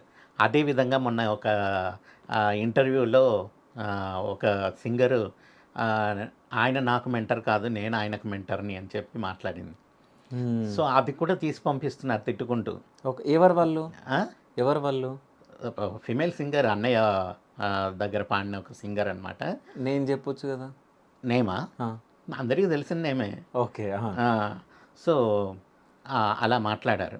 మాట్లాడిన దానికి వెంటనే నాకు ఒక 100 మెసేజ్‌లు. ఓకే. గ్రాటిట్యూడ్ గురించి ఆవిడకి క్లాసెస్ చెప్పాలేమో. హ్మ్. ఆయనకి ఈమె మెంటర్ ఏంటి? మెంటర్ అయ్యుంటే ఈరోజు ఆయన లేకున్నా 100 సినిమాలు చేయాలి. మరి హ్మ్. ఆమెకి నాకు సంగీతం వచ్చు, ఆయనకి రాదు అన్న లెవెల్‌లో మాట్లాడుకొచ్చారనమాట. సో, హ్మ్. డెఫినెట్‌గా అది అది జనాలు చూస్తున్నారు. నేననట్లా. హ్మ్. జనాలు చూస్తున్నారు. వాళ్ళేంటో చెప్తారు. వాళ్ళేంటో మాట్లాడతారు. అది నువ్వు తెలుసుకుంటే హ్యాపీ. అలాంటివి ఓకే. మాట్లాడకూడదు. అయితే ఉన్నప్పుడు ఒకలాగా, లేనప్పుడు ఒకలాగా మాట్లాడుతున్నారు. ఉన్నప్పుడైనా, లేనప్పుడైనా అండి, నీకు నిన్ను ఒక స్టేజ్ నుంచి, ఎక్కడో ఉన్న స్టేజ్ నుంచి ఒక స్టేజ్‌కి తీసుకొచ్చిన వ్యక్తి. హ్మ్. సంగీతంలో మ్యూజిక్ డైరెక్టర్‌గా ఆయన రారాజు. సో, అలాంటి ఆయన గురించి నువ్వు ఏం చెప్పినా జనాలు నమ్మరు. అది హ్మ్. వేరే విషయం. బట్ అలా మాట్లాడుతుంటే మన లైఫ్ ఏంటి అనేది కూడా డెఫినెట్‌గా ఒకసారి చెక్ చేసుకోవాలి. నిజంగా హ్మ్. నువ్వు అంత గొప్ప వ్యక్తివైతే డెఫినెట్‌గా నీ వెనకాల బోలెడు సినిమాలు ఉండాలి. బోలెడు మంది మ్యూజిక్ డైరెక్టర్లు నీ ఎంటబడాలి. హ్మ్. ప్రతి ఒక్కరు ఈరోజు సంగీతం రాని మ్యూజిక్ డైరెక్టర్ కోకొల్లలు చాలామంది ఉన్నారు. హ్మ్. ఆ! వాళ్ళందరికీ మరి నువ్వు మెంటర్ అయిపోవాలి గదా! సో, ఒక గొప్ప వ్యక్తి 'చక్రి' అనేది. ఏ ఒక్కరి వల్ల ఆయన మ్యూజిక్ చేయలేదు. ఆయన 100 సినిమాలకి 100 డిఫరెంట్ కైండ్ ఆఫ్ సాంగ్స్ ఇచ్చారు. ఎంతో గొప్పగా మ్యూజిక్ డైరెక్టర్ చేసి ఎంతో మందితో శభాష్ అనిపించుకున్నారు. సో, హ్మ్. అలాంటి ఆయన గురించి ఆ మాట మాట్లాడడం మాత్రం ఇది నా నా మాట. హ్మ్. జనాల మాట వాళ్ళు చెప్పింది చెప్పాను. ఇది నా మాట. అలాంటి వ్యక్తి గురించి నువ్వు అలా మాట్లాడకూడదు. సో, అది మన సంస్కారాన్ని తెలియజేస్తుంది. అవును. సో, ప్లీజ్ ఇంకెప్పుడు ఏ ఇంటర్వ్యూలో కూడా దయచేసండి మీకు పేరు నేను అందరి ముందు చెప్పకుండా మీకు తెలుసు నేను ఎవరి గురించి మాట్లాడుతున్నానో. ఆవిడకి డెఫినెట్‌గా తెలుస్తుంది. మీరైతే డెఫినెట్‌గా అలా ఇంకెప్పుడు మాట్లాడొద్దు. అలా మాట్లాడితే అందరూ ఊరుకుంటారేమో కానీ నేను ఊరుకోవడానికి రెడీగా లేను. ప్లీజ్ మీరు ఎందుకు చెప్తున్నానో ఎలా చెప్తున్నానో అర్థం చేసుకోండి. చక్రి అనేవాడు ఒక శక్తి. ఆ శక్తికి ఎవ్వరు మెంటర్స్ కాదు. అలా మాట్లాడితే వేరే అనుకుంటారు. ప్లీజ్. కాదు అంటే అన్న గురించి అట్లా మాట్లాడే వరకు మీకు ఆవేశం వచ్చింది. వస్తదండి. బాధ. ఎందుకంటే ఆయన ప్రతి కష్టం నేను చూశాను. ఆయన పరిగెత్తుకుంటూ బస్సులు పట్టుకొని వేలాడుతూ ఎళ్ళి వర్క్ చేసిన ఎంతో కష్టపడ్డయి చూశాను. నా కళ్ళ ముందు ఎన్నో ట్యూన్స్ కంపోజ్ చేస్తుంటే చూశాను. అలాంటి వ్యక్తిని మాట్లాడడం కరెక్ట్ కాదు. హ్మ్. సో, అందుకు నా బాధ. సో, అన్నకి ఎట్లా వచ్చింది ఫస్ట్ అంటే మ్యూజిక్ డైరెక్టర్‌గా ఫస్ట్ ఛాన్స్ ఎట్లా ప్రైవేట్ వచ్చింది? ఆల్బమ్స్ చాలా చేశారు. ఓకే. అంటే ఊర్లో ఉన్నప్పుడు చెప్పాను గదా! హ్మ్. సాహితీ కళాభారతి అని ఒక ఆర్గనైజేషన్ పెట్టి ఆర్కెస్ట్రా ప్రోగ్రామ్స్. అసలు హ్మ్. అప్పట్లోనే ఆర్కెస్ట్రా ప్రోగ్రామ్స్ చేసేది. ఓకే. తర్వాత అదే గణేష్ మండపాల దగ్గర గానియండి, ఇలాంటి ఏదైనా ఫెస్టివల్స్ ఈవెంట్స్ అంతే. ఇంకా మొత్తం. అంతే. కానీ హ్మ్. పెళ్ళిళ్ళకి ఈవెంట్స్ లేవు అప్పట్లో. ఓకే. సో, ఇవన్నీ ఉండేవి. హ్మ్. శివరాత్రి రోజు నైట్ జాగారం చేసే వాళ్ళ కోసం భజన్స్ అలాంటియన్నీ కండక్ట్ చేసేవాళ్ళనమాట. ఓకే. సినిమా పాటల ట్యూన్‌లో మన పాటలు అంటే ఇప్పుడు ముక్కా ముక్కాల ముకాబుల ముకాబులా సాంగ్ అవును. పాడాల్సొస్తే అవును. ఆహ్, సినిమా వెలసి జగనం చేదనలు అయితే రాత్రంతా జాగరణ చేసి సినిమాలు చూసుకుంటా ఉండడం కాదు. ఆ! భక్తితో భజనలు చేసిన చేయకపోతే హృదయాలు గాయపడును అన్న పాయింట్ ఆఫ్ వ్యూలో అలా లిరిక్స్ క్రియేట్ చేసి ఓకే. అంటే దేవుడిని ట్యూన్‌లు అవే ఉండేది కొన్ని. ఓకే. సో, అన్ని కొత్త ట్యూన్స్ క్రియేట్ చేసి అంటే అప్పటికప్పుడు మ్యూజిక్ అవంతా సెట్ చేసేది కాదు గదా! ఎప్పుడు నేను అవును. మాట్లాడేది వెరీ లాంగ్ టైమ్. ఆయన హ్మ్. ఇనిషియల్ స్టేజ్‌లో ఉన్నప్పుడు. హ్మ్. సో, అలా స్టార్ట్ చేసిన వ్యక్తి అనమాట. సో, అక్కడి నుంచి ఎన్నో ట్యూన్స్ ఎంతో అంటే ఫ్యాషనేట్ ఫస్ట్ ఆఫ్ ఆల్ ఆయన సంగీతం పట్ల ఒక ఆహ్, మంచి దృక్పథం ఉన్న వ్యక్తి. హ్మ్. సో, అక్కడి నుంచి ఆహ్, ఆయన ఫ్లూట్ నేర్చుకున్నారు. హ్మ్. తర్వాత కర్ణాటిక్ వోకల్స్ నేర్చుకున్నారు. ఓకే. అంటే పీహెచ్‌డీలు చేయకపోవచ్చు. హ్మ్. బట్ సంగీతానికి ఏమైతే నాలెడ్జ్ కావాలో అవన్నీ తెలుసు. ఏ ఒక్క రోజు ఏ ఒక్క పాటలు ఇంత అపశృతి పాడేవారు హ్మ్. కాదు. అంత హ్మ్. మంచి సింగర్. అంత హై పిచ్‌లో కూడా. సో, అలాంటి గొప్ప వ్యక్తి అన్నయ్య. ఆహ్, ఆయన నా బ్రదర్‌గా పక్కన పెడితే నాకొక అభిమాని. అంటే నేను ఆయన ఆరాధిస్తా ఎప్పుడు ఎవ్రీ మినిట్. ఎందుకంటే ఏ బ్యాక్గ్రౌండ్ లేకుండానండి ఎన్నో కష్టాల నువ్వు ఓర్చుకొని ఎంతో కష్టాలు అనుభవించి పైకొచ్చి కూడా ఏ ఒక్కరోజు మారల. ఆయన మైండ్లో కానీ ఆయన హృదయంలో కానీ ఎక్కడ ఇంత ఎలాంటి చెడు అంటే మాటలు మాట్లాడడం కానీ ఆ భావన కానీ ఉండేది కాదు. సో అంత గొప్ప వ్యక్తి గురించి మాట్లాడితే నేను ఎలా ఒప్పుకుంటాను. అదే. సో ఫస్ట్ హిట్ ఏది అన్నది అంటే మీతోటి అంటే సంతోషంగా హిట్ వచ్చిందిరా తమ్ముడు అని షేర్ చేసుకున్నది ఏదన్నా? ఈడియట్ అండి. ఈడియట్ అసలు అసలు వేరే లెవెల్, అసలు అది వేరే చాలా level. హిట్ అప్పుడు. అయితే అప్పట్లో ఎలా క్రేజ్ అంటే న్యూస్ పేపర్లు వస్తాయి కదా, ప్రతిరోజు పేపర్లు కట్ చేసి పెట్టి రాగానే అన్నయ్య ఈ పేపర్లు ఇది వచ్చింది, అన్ని పేపర్లు కొనుక్కొచ్చేవాడిని అదే పనిగా. Okay. తెచ్చి ఎన్ని పేపర్లు ఉంటే అన్ని పేపర్లు కట్ చేసి చూడండి ఇది ఈరోజు ఈ న్యూస్, ఇది ఈ న్యూస్ అని మొత్తం ఒక బుక్ లాగా రెడీ చేసి పెట్టేదన్నమాట అన్నయ్య కోసం అని. సో లవ్ సాంగ్ ఉంటుంది ఈడియట్లో, దానికైతే అందరూ అసలు చెలియా, చెలియా అసలు ఒక ఊపు ఊపింది అప్పుడు అసలు నిజం చెప్పాలంటే. అవునవును, అది చూపులతో గుచ్చి గుచ్చి గుచ్చి, every- అవును. చాలా అసలు అన్ని సాంగ్స్ బాగుంటాయి అలా. అవును. అక్కడ ప్రేమిస్తాడు ఒకడు, కుక్కను ప్రేమిస్తాడు ఒకడు, ఆ పాట ఆ కూడా పాట అసలు కూడా, అవును. ఒక్కొక్క పాట ఒక్కొక్క డిఫరెంట్. అవును. లేలేత నవ్వుల పింగాణి బొమ్మల. సో చాలా మంచి మంచి పాటలు అసలు.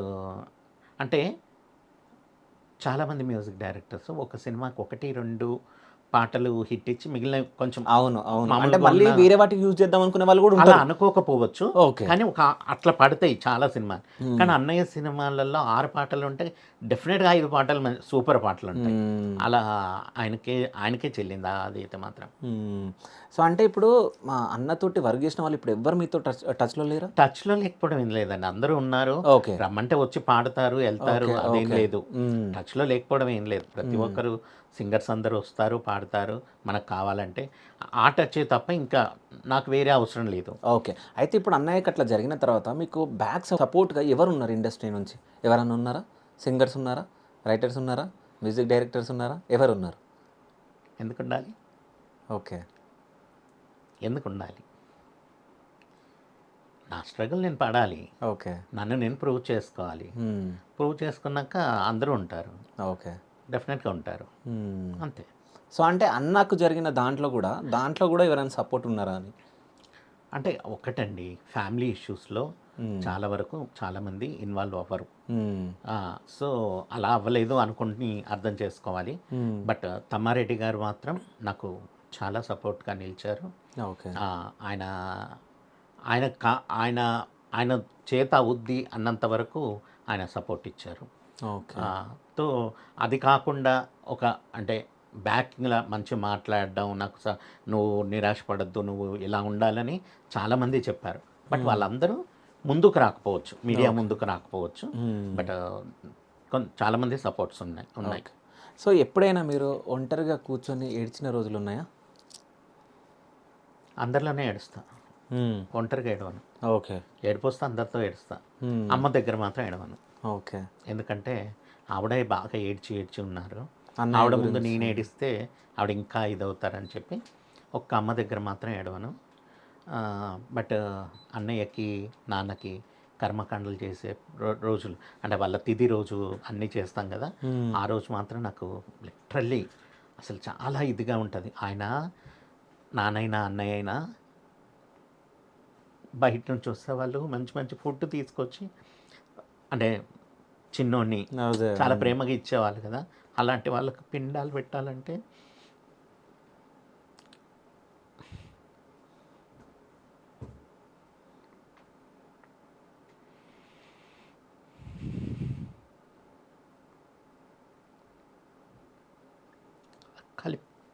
కలిపి ముద్ద చేయాలి. అక్కడి నుంచి నాకు ఆగదు అసలు.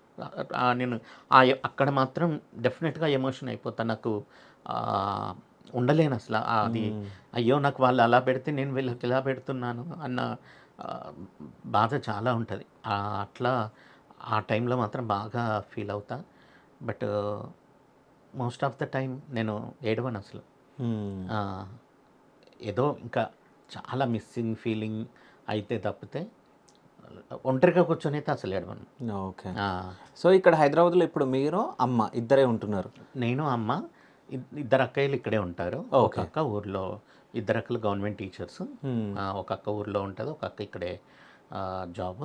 So okay. చిన్న అక్క ఇక్కడే ఉంటారు. హ్మ్. మ్మ్. సో అంటే ఫ్యామిలీలో ఎక్కువ సపోర్ట్ ఎవరన్నా మీకు? అంటే ఇప్పుడు ఫ్యామిలీలో అందరూ అందరూ అందరు సపోర్ట్. బాగుంటారండి. ఓకే. వీళ్ళు వాళ్ళని కాదు, ముగ్గురు అక్కలు మంచి సపోర్టు. మా కజిన్ ఒక అన్నయ్య ఉన్నారు, ఆయన కూడా మంచి సపోర్టు. తర్వాత నా పరారీ మూవీ ప్రొడ్యూసర్స్ వాళ్ళు ఉండే అగ్గిరన్న వాళ్ళు మంచి సపోర్ట్. ఐర్లాండ్లో మా అన్నయ్య ఒక అంటే ఫ్యామిలీ ఫ్రెండ్స్ అన్నమాట, ప్రకాష్ అన్న అని. హ్మ్. ఈవెన్ నాకు ఆ, ఎప్పుడో చక్రన్నయ్య wheel chair, motorised wheel chair ఇక్కడ ఇండియాలో దొరకదు కదా, ప్రకాష్ అక్కడ నువ్వు ఉన్న కంట్రీలో ఉంటే తమ్ముడి కోసం పంపించు అని చెప్పి అడిగాడంట. హ్మ్. అది గుర్తుపెట్టుకొని అన్న అయిపోయినాక ఆయన మొన్న ఈ మధ్య ఒక 2 ఇయర్స్ ముందు నాకు ఒక 3 ఇయర్స్ అవుతుంది, ఒక వీల్ చైర్ గిఫ్ట్ చేశారనమాట. ఓకే. సో ఇట్లా ఉన్నారు మంచి ఆ, అంటే రిలేటివ్స్, చుట్టూ ఉన్న ఫ్రెండ్స్ చాలామంది ఉన్నారు. నిజంగా వాళ్ళ సపోర్ట్ మాత్రం నాకు ఉంటుంది. బట్ నేను ఎవరిని మాత్రం అదే మళ్ళీ ఆశించి నేను అడగను. హ్మ్. వాళ్ళు చేస్తే యాక్సెప్ట్ చేస్తాను తప్ప నేను ఇది కావాలి అని మాత్రం ఎవరిని అడగను. ఓకే. ఎందుకు ఆ ఈగో అంటారో మరి దాన్ని ఏమంటారో నాకు తెలియదుగా, లేకపోతే అదే ఏమంటారు కదా, స్వాభిమానం అంటారు కదా, హ్మ్. అదేమో కానీ అడిగి అయితే తీసుకోలేను నేను. ఓకే. ఇప్పుడు ఎక్కువ మీకు సపోర్ట్ చేసింది మొత్తం అమ్మనే. అంటే ఏదన్నా వర్క్‌లో గాని ఏదన్నా ఆ, చేసుకోవడం. అమ్మ కూడా పెద్ద ఆవిడ, ఓకే. ఆవిడ కూడా ఏం సపోర్ట్ చేయలేరు. హ్మ్. నా పనులన్నీ నేను చేసుకుంటాను. ఓకే. సో వంటకి వంట అమ్మాయి ఉంది. ఓకే. మా సత్య బాగా వండి పెడుతుంది అన్నీ, మంచిగా పని అమ్మాయి ఉంది. ఇద్దరు బాగా సపోర్ట్గా ఉంటారు ఇంట్లో. అమ్మకైనా నాకైనా మంచిగా వర్క్ చేస్తారు. ఒక 2 అవర్సే ఉంటారు మార్నింగ్, ఓకే. అన్నీ చేసి పెట్టి వెళ్ళిపోతారు. ఓకే. సో పెళ్ళి ఎప్పుడన్నా? అంటే ఈ క్వెషన్ అడిగి ఏమైనా బాధ పెడుతున్నానా? కాదు, బాధేం లేదు. ఓకే. అంటే అబ్బాయిగా పుట్టినప్పుడు డెఫినెట్గా పెళ్ళి అనేది హ్మ్. ఎవరైనా చేసుకోవాలని అనుకుంటారు, ఎప్పుడైనా ఎవరైనా అడుగుతారు. హ్మ్. సో ఆ సమాధానం ఏంటి అని అంటే, ఒక అబ్బాయి ఆలోచించినట్టు ఒక అమ్మాయి ఆలోచించాలి. హ్మ్. వీడిని చేసుకుంటే నా లైఫ్ బాగుంటుంది అని. అంటే నిజంగా ఈ రోజుల్లో నేను ఇంట్లోనే చూశాను, అంత గొప్ప అన్నయ్యనే అర్థం చేసుకునే అమ్మాయిలు రాలేదు. హ్మ్. సో నాకు వస్తారు అన్న నమ్మకం లేదు, అని లేరని అనుకోవట్లేదు. ఓకే.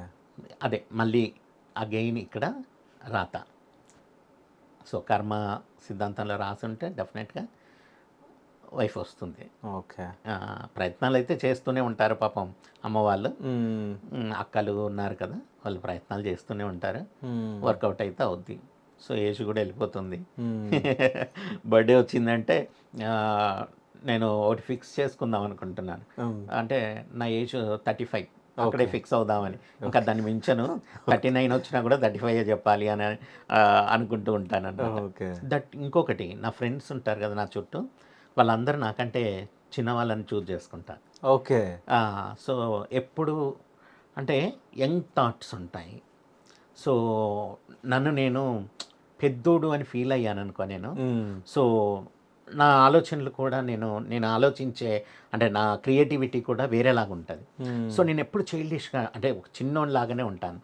అంటే నిజంగా నాతో ఒక గంట 2 గంటలు ఎవరైనా ఉంటే, అబ్బా వీడు ఎంత మంచోడు, వెళ్ళి తీసుకెళ్ళి పెంచేసుకుందామా అనుకుంటారు. అది ఎవరి డైలాగు, మన ఏదో మూవీ ఉంటది. ఆ, హ్మ్. సో నిజంగా నన్ను కూడా అలా అనుకుంటారు. ఓకే. సో నిజంగా నేను అంత మంచోనేనండి. హ్మ్. సో మంచోడిని కాదు. మంచోడు కాదా? కాదు. సో ఇది పక్కన పెడితే ఎవరైనా మిమ్మల్ని మోసం చేశారా? మోసమా? హ్మ్. చెయ్యాలని చాలామంది ఆలోచిస్తారేమో, ఓకే. బట్ దగ్గరకొచ్చినాక చేయలేరేమో. దగ్గరికి వచ్చినాక చెయ్యలేరు కొంతమంది. ఓకే. అసలు దగ్గరికే రానివ్వడు దేవుడు నాకు. ఓకే. నిజంగా ఒక మోసగాన్ని ఇప్పటివరకు 100% మోసగాళ్ళని మాత్రం, అంటే ఇంట్లో వదిలేయండి, అంటే ఇప్పుడు జరిగిన మోసం అది పెద్ద మోసం, అది వేరు. హ్మ్.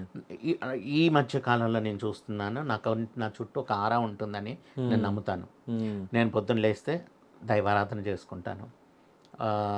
అంటే వితౌట్ బాత్ నేను ఏం ఫుడ్ కూడా తీసుకోను. ఓకే. అంటే అలా నాకు నేను కొన్ని రిస్ట్రిక్షన్స్ పెట్టుకున్నాను, దేవుడి కోసం కాదు. బట్ అలా వాటి వల్ల నాకు ఒక చుట్టూ ఒక ఆరా ఉంటుంది. ఆ ఆరా నన్ను మోసగాళ్ళని నా దగ్గరికి తేదేమో అన్న ఆలోచన అయితే ఉంది. ఎందుకంటే 10 మంది ఉన్నారు, నాకు ఎక్కువ లేరు. ఈ 10 మంది నేను ఎలా ఉంటానో వాళ్ళు అలా ఉంటారు. ఓకే. అలాంటోడే సస్టైన్ అవుతాడు నా దగ్గర ఫ్రెండ్గా. మ్మ్. లేని వాళ్ళు డిస్కనెక్ట్ అయిపోతుంటారు, వాళ్ళకి వాళ్ళే డిస్కనెక్ట్ అయిపోతుంటారు. ఓకే. నేనేమనను, అనకున్నా కూడా డిస్కనెక్ట్ అయిపోతుంటారు. ఓకే, దేవుడు నాకు ఒక మంచి ఫ్రెండ్స్ని మాత్రమే ఇస్తున్నాడు అని అనుకుంటాను. అన్నయ్య ఉన్నప్పుడు కూడా అన్నయ్య అడిగేది, అమ్మ వీడు మంచోడా వన్ ఫ్రెండ్స్ మంచోళ్ళ అని అడిగేది అనమాట. ఓకే. అదేంది అట్లా అడిగారు అన్నయ్య అంటే, కాదురా నీతో ఉన్న నలుగురు ఎక్కువ ఉండరు కదా, తక్కువ మందిని చూస్తాను. వాళ్ళందరూ నీకోసం అంత ప్రేమ చూపిస్తున్నారు. అంటే మేమందరం చూపించడం వేరు, వాళ్ళు కూడా అలా చూపిస్తున్నారు. అందుకని అడిగాను, వాడు మంచోడా వన్ ఫ్రెండ్స్ మంచోళ్ళ అని అంటే, డెఫినెట్గా వాళ్ళే మంచోళ్ళు అన్నయ్య అని చెప్పేది నేను. ఓకే. ఎందుకంటే మనం ఎంత మంచి చూపించినా వాళ్ళు మంచోళ్ళు కాకపోతే మనల్ని అర్థం చేసుకోవాలి కదా. ఫస్ట్ మంచోడైతేనే మనల్ని అర్థం చేసుకుంటాడు. నేను అది చెప్పేది. అంటే అమ్మ అనేది వీడు కూడా మంచోడే అని చెప్పేది అనమాట. సో ఫైనల్గా నేను ఒకటి అడగాలనుకుంటున్నా. మీరు ఆర్ఎస్ఎస్ బ్యాక్గ్రౌండ్ అన్నారు కాబట్టి, సో మనం ప్రేయర్ చేస్తాం శాఖలో. అవును. సో అదొక్కసారి మీరు పాడాలా? పాడడం అనేది అదే వాయిస్ అసలు దానికి ఏం కాదు, నమస్తే సదవచ్చలే, అది ఏం కాదు, పాడచ్చు.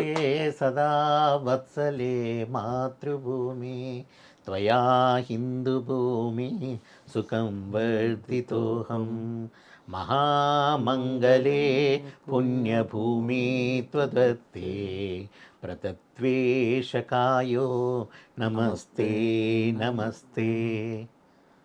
వచ్చారా అని టెస్ట్ చేస్తున్నావు కదా దొంగడ, అర్థమైంది. So thank you so much అన్న, అంటే బిజీ షెడ్యూల్లో కూడా నాకు ఇంటర్వ్యూ ఇచ్చినందుకు. అంటే మంచి మంచి మూవీస్ రావాలని చెప్పేసి నా మనస్ఫూర్తిగా నేను కోరుకుంటున్నా. ఎప్పటికీ చక్రి అన్న మీ వెంటనే ఉండి మిమ్మల్ని నడిపియాలని చెప్పేసి నా మనస్ఫూర్తిగా కోరుకుంటా. Thank you so much. Thank you.